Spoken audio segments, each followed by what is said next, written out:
Welcome to special analysis. నేను రమా మండవ. ఈరోజు అనాలిసిస్లో భాగంగా మనం తీసుకోబోతున్న టాపిక్ ఏంటంటే ఓ అనసూయ, ఓ చిన్మయి, అదేవిధంగా ఓ అన్వేష్. మీరు అనవసరంగా గరికపాటికి కూడా కోపం తెప్పించారు ఆఖరికి అని చెప్పేసి నేను టైటిల్ పెట్టున్నాను. ఆ అంశం గురించి మనం ఈరోజు డిస్కస్ చేయబోతా ఉన్నాం. మనం చూసినట్లయితే ఏ ఎపిసోడ్ కేంద్రంగా శివాజీ ఎప్పుడైతే అమ్మాయిల వస్త్రధారణ కాస్త పద్ధతిగా ఉండాలి, అది కూడా ఆయన అందరు అమ్మాయిలను ఉద్దేశించాలలేదు. ఇండస్ట్రీలో హీరోయిన్స్, అది కూడా పబ్లిక్ ప్లేసెస్కి వచ్చినప్పుడు, బహిరంగ వేదికల మీదకి వచ్చినప్పుడు, కొన్ని ఈవెంట్స్కి వచ్చినప్పుడు మీ వస్త్రధారణ కొంత సరిగ్గా ఉండేలాగా చూసుకోండి అని కేవలం ఒక సలహా మాత్రమే ఇచ్చారు. ఇచ్చే క్రమంలో ఒక రెండు మాటలు తప్పు మాట్లాడారు, దానికి ఆయన రిగ్రెట్ అయ్యారు, సారీ కూడా చెప్పారు, దాని మీద సుదీర్ఘ వివరణ కూడా ఇచ్చారు.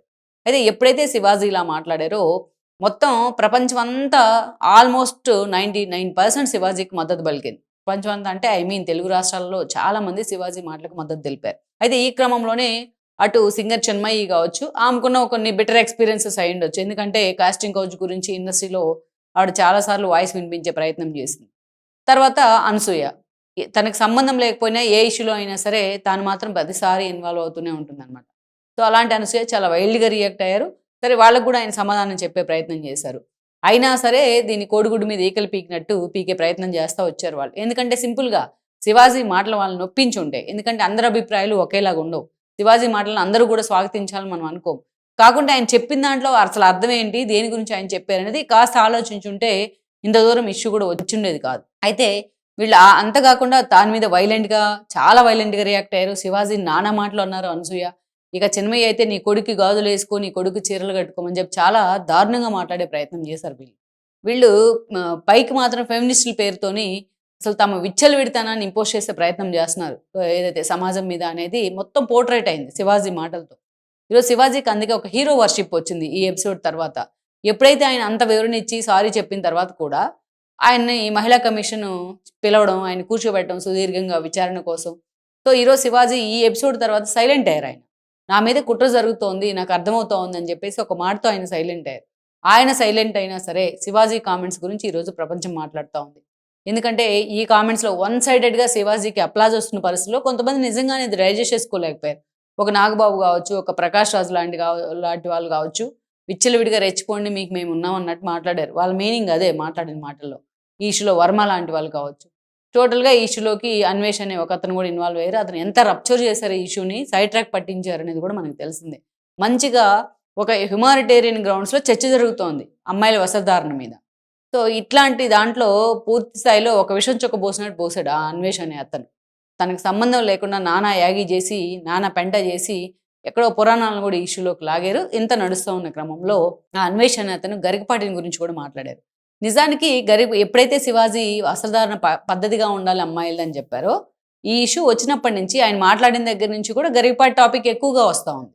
ఎందుకంటే అటు చాగంటి కోటేశ్వరరావు కావచ్చు, గరికపాటి కావచ్చు, చాలాసార్లు పద్ధతులు సాంప్రదాయాల గురించి చెప్తానే ఉంటారు. సో అందుకని వాళ్ళిద్దరి టాపిక్ గతంలో వాళ్ళిద్దరూ చెప్పినప్పుడు ఎందుకు కామెంట్ చేయలేదు, ఇప్పుడే ఎందుకు వస్తుందనే చర్చ కూడా వచ్చింది.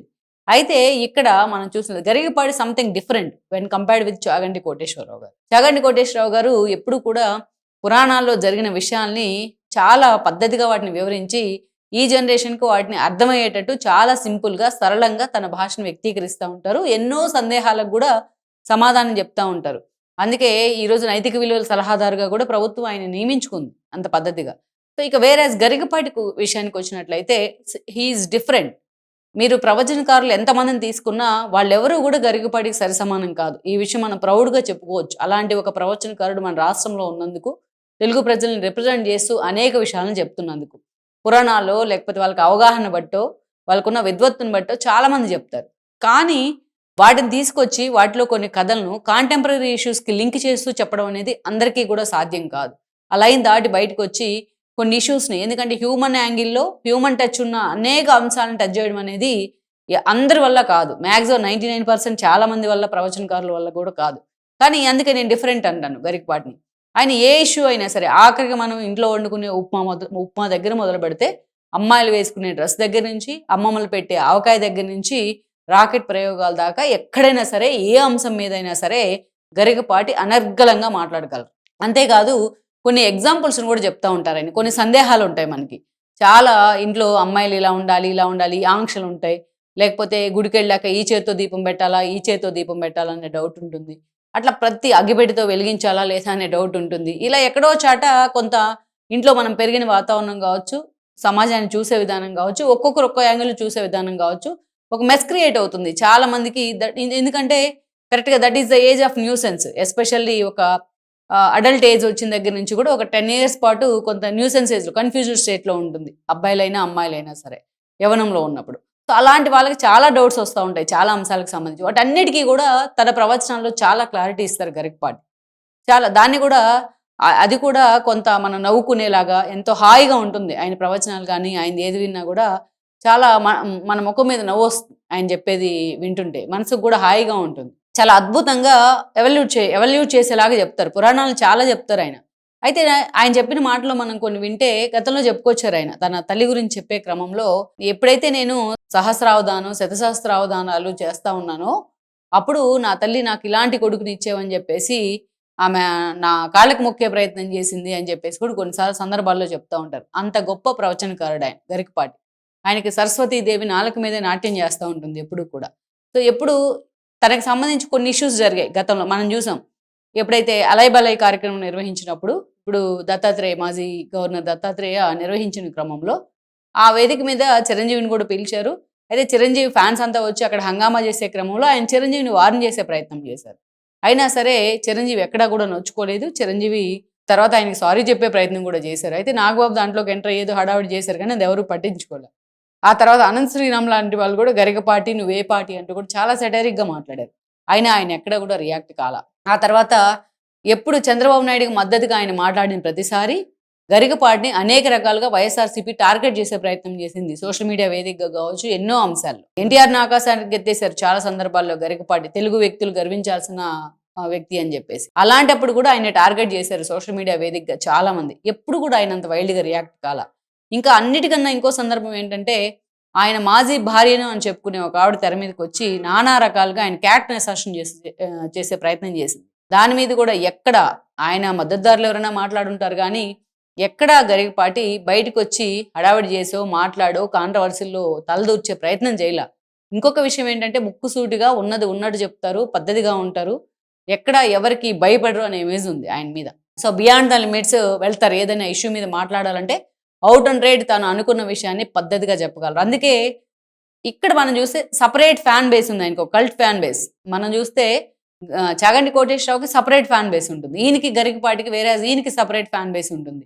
చాగంటి గారు ప్రవచనాల్లో, పురాణాల్లో, పురాణ కథలను చెప్పి అద్భుతంగా నడిపిస్తూ ఉంటారు ప్రవచనాలు. కానీ ఈయనకొస్తే హ్యుమానిటేరియన్ గ్రౌండ్స్‌లో హ్యూమన్ టచ్ ఉన్న వాళ్ళని ఈరోజు మనం చూసే విషయాల మీద ఎలా స్పందించాలి, మన నడవడిక ఎలా ఉండాలి, మన భాష ఎలా ఉండాలి, తల్లిదండ్రులతో ఎలా మెలగాలి, ఫ్యామిలీ వాల్యూస్ ఏంటి, ఇవన్నీ కూడా చాలా గొప్పగా చెప్తూ ఉంటారు గరికపాటి. ఆయనకి కోపం వచ్చిన సందర్భాలు చాలా తక్కువ. అంత విద్వత్తు ఉంది. ఆయన ఎప్పుడైనా సరే తనకు అవమానం కలిగినప్పుడు కూడా ఎప్పుడు కూడా సంయమనం పాటించారే కానీ ఎప్పుడు వెళ్ళి వాళ్ళని కొడతానికో, తిడతానికో వెళ్ళలేదు. అలాంటి కేసులు పెడతానికో వెళ్ళలేదు. అలాంటి గరికపాటిని అన్నెసరీగా తనకు సంబంధం లేని విషయాల్లోకి లాక్కొచ్చి నోటికి పట్టని ఒక బురద మాట మాట్లాడి ఈ రోజున ఆయన్ని కూడా హర్ట్ చేసే ప్రయత్నం చేశారు వీళ్ళు. ఈ అడు తిరిగి ఇటు తిరిగి ఈరోజు గరికపాటి కూడా టార్గెట్ అవుతా ఉన్నారు. నోటికి పట్టని భాషతో మాట్లాడారు అన్వేష్ అనే ఒక పనికిమాలిన వ్యక్తి. సో, ఈరోజు అందుకే డైరెక్ట్‌గా ఆయన టీమ్ కూడా వీడియో కొంత నోట్ రిలీజ్ చేయడం జరిగింది. గరికపాటిని ప్రతి విషయంలో లాగితే మేము ఊరుకోమని చెప్పేసి. అంతేకాదు అన్వేష్ మీద కేసు కూడా పెడతానికి వాళ్ళ టీం రెడీ అవుతా ఉంది. అంటే ఆఖరికి గరికపాటికి కూడా కోపం తెప్పించే విధంగా, అంత సహనంతో ఉండే గరికపాటికి కూడా ఈరోజు అసహ్యం కలిగే విధంగా, కోపం తెప్పించే విధంగా వీళ్ళు నడుచుకున్న తీరు ఎక్కడికి వెళ్ళి ఆగుతున్నాం మనం? మనం ఎటువైపు వెళ్తున్నాం? సోషల్ మీడియా పేరుతోనో, ఇంకొక పేరుతోనో, వాక్ స్వాతంత్రం పేరుతోనో, స్వేచ్ఛ పేరుతోనో ఇది ఎక్కడ ఆగుతుంది? రేపు ఈరోజు గరికపాటి దాకా వచ్చిన వాళ్ళు రేపు అనసూయ పిల్లల దాకా రారా? అనసూయ ఫ్యామిలీ దాకా రారా? అందుకే ఎక్కడికక్కడ ఇలాంటి వాటికి చెక్ పెట్టే ప్రయత్నం చేస్తేనే, ఏదో ఒక అడ్డుకట్ట వేస్తేనే దానికి ఫుల్ స్టాప్ పడుతుంది. అందుకే నేను టైటిల్ పెట్టున్నాను. ఆఖరికి మీరంతా కలిసి గరికపాటికి కూడా కోపం తెప్పించారు అనేది. సో, సమాజం ఇలాగ వెళ్తుంటే దీనికి ఒక లాజికల్ ఎండ్ అంటూ ఉండదు. అందుకే శివాజీ మాట్లాడిన మాటల మీద ఒక ఏదైతే సానుకూల చర్చ జరుగుతున్నప్పుడు దాన్ని వెల్కమ్ చేసే ప్రయత్నం అయితే చేయాలి. మెజారిటీ ఎటువైపు ఉన్నారనేది మనం గుర్తించాల్సిన అవసరం అయితే ఉంది.